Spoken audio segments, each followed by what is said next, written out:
পানীয় জলের দাবিতে রাস্তা অবরোধ। সোমবার পানীয় জলের দাবিতে এসবি গড়াই রোডে রাস্তা অবরোধ করা হয়েছিল। মঙ্গলবার আসানসোল পৌর নিগমের ৪-৭ নং ওয়ার্ড বুধায়ের বাসিন্দারা রাস্তা অবরোধ করে দিল। বাসিন্দাদের দাবি, বিগত এক সপ্তাহ ধরে জল সময়মতো আসছে না, বেশিরভাগ দিন জল পায় না তারা, তাই পানীয় জলের দাবিতে রাস্তা অবরোধ করে।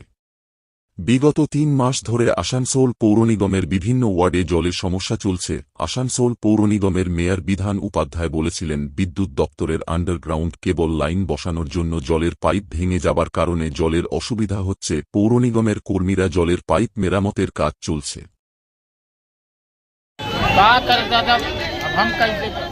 क्या करें, एक हफ्ता से इधर पानी नहीं खुल रहा, पूरा पानी का तकलीफ है। इसलिए मेयर लोगों को बोलने के लिए किया तो कुछ किया नहीं, उसके वजह से यहाँ पे पूरा ही कर रहा है। सब देखिए क्या होता है। आपका नाम? घेराव किया हुआ है। आपका नाम? अपना नाम अब्दुल रहीम है। ब्लॉक किए आप लोग? हम लोग पानी के लिए किए हैं। एक हफ्ता से पानी दे रहा नहीं दे रहा, मतलब सही से नहीं दे रहा। बहुत परेशानी हो रहा भैया हम लोग।